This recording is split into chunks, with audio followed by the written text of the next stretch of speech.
Alright, so in this next video, to do some review, we're going to do Module 1, but the working backwards type problems. So what this means, kind of as a refresher of when we were working backwards, is if when I drew my picture, I already knew something was a certain probability, and my goal was to find that number along the bottom. Now what that meant when I was doing this is, one, I was using this formula where we had the y equals, because again the number here along the bottom are values of y that we're trying to find. Mu and sigma would be numbers we would know from the problem, so the main thing we had to worry about finding was z. And where z is going to come from is coming from the table, but this is where the idea of working backwards came from, is I had to use the table in a backwards way then to find this value. So we'll go ahead and dive in and start this example. It's working with the same setup that my previous review video looked at. So we're looking at the heart rate of a baby boy. It's normally distributed with a mean of 134 and standard deviation of 11. So we're giving you the mu and that sigma to use. For the first part, we're going to find the baby boy's heart rate that cuts off the 80th percentile.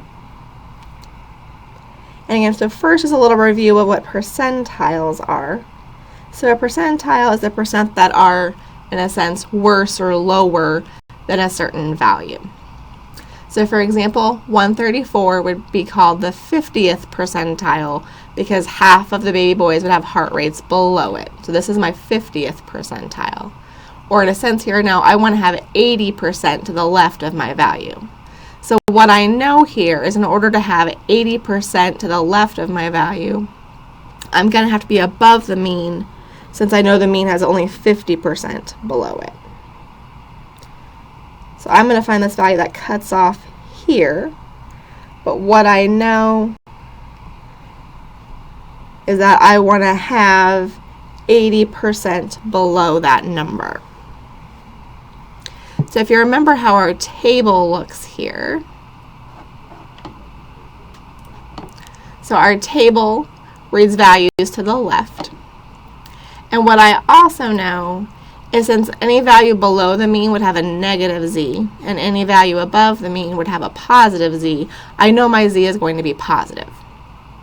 This 0.8 is going to be a number on the inside of this table. So I'm going to want to find the closest thing to 0.8 that I can inside the table. So generally how I do this is I kind of write that down, that what I'm going to be looking for in the table is 0.8000. I gave 4 decimals here because that's how many is on the inside of our table. I usually go down that first column to kind of find my jump and work over there to the closest thing I find here is 0.7995. But then that's not my z. That corresponds to a z of positive 0.84. So what I found in the table again was 0.7995. That gave me, though, a z of positive 0.84. Once I have that number, I'm really just plugging that number into my equation up here. So my y is going to be 0.84 times my standard deviation of 11 plus my mean of 134, and that will give me 143.24. And then if I was going to interpret that number, then I would say that 80% of baby boys have a heart rate less, because it's to the left, than our 134.24 beats per minute.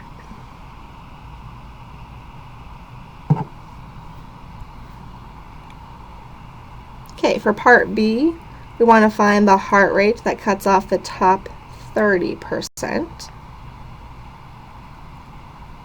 now at the top, it's making me think to the right.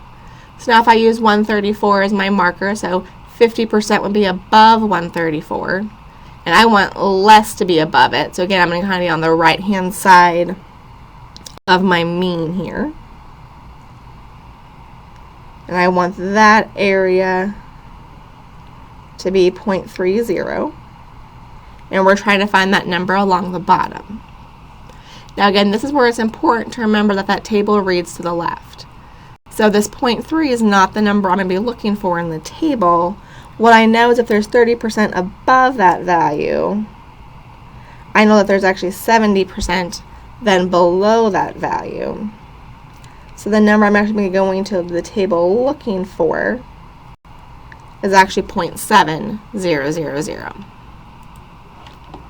Again, looking for my jump. Closest thing I find is this 0.6985, which corresponds to a z of positive 0.52.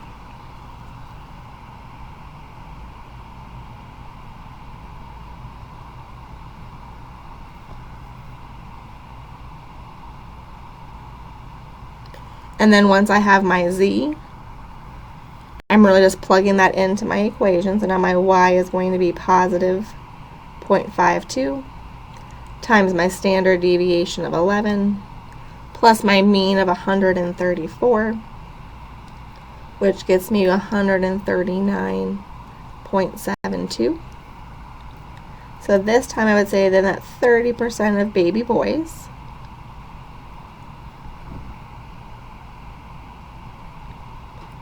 have a heart rate. This time it was shaded right, so I'm going to say above that 139.72 beats per minute.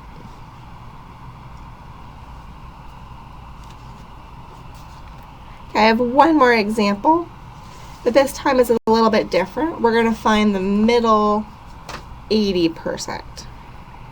So a little bit different.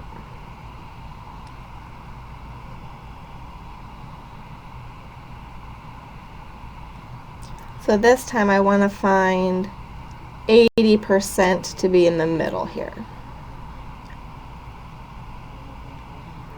So then this time I've really actually got to find two numbers along the bottom. So we're going to find each one separately. I'm going to call this one A and this one B. So let's try to find A. So what I want to know is then how much is to the left of A? Well, if there's 80% in the middle, that means I'm going to have 10% on either side for it to add up to 1.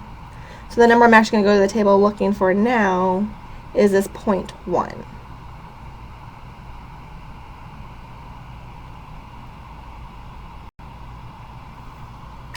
Again, from this one I can tell my value is going to be below the mean, which also lets me know then that my z is going to be negative. So this time I'm looking for 0.1. Here's my jump. Here's the closest thing I find, which corresponds to a z of negative 1.28.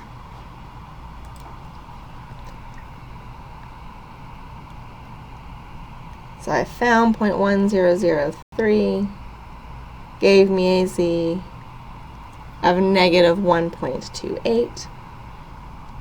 So then for A, my y is going to be negative 1.28 times my standard deviation of 11 plus my mean of 134, which gives me a value of 119.92.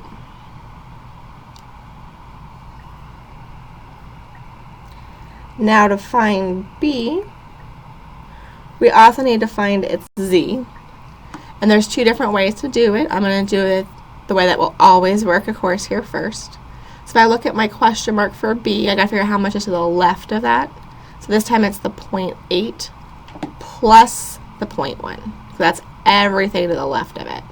So I got to take the 0.8 plus the 0.1. And that's going to tell me that I'm looking for 0.900. This time I know my z is going to be positive since I'm above the mean. Look for my closest thing I can find, which is this 0.8997, which then corresponds to a z of positive 1.28.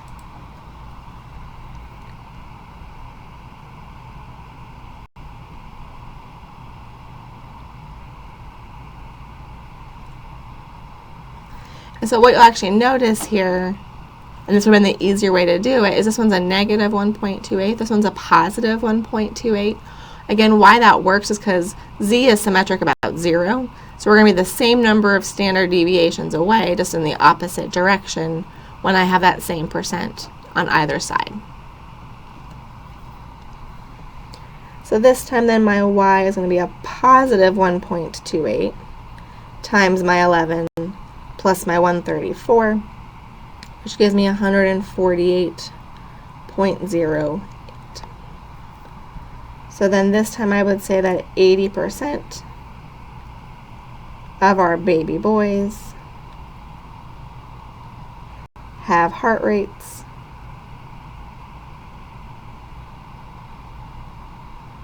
between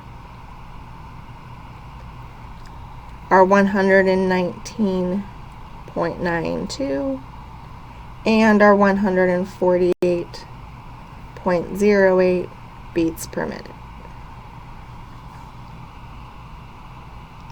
So that's our practice that I had with working backwards from Module 1.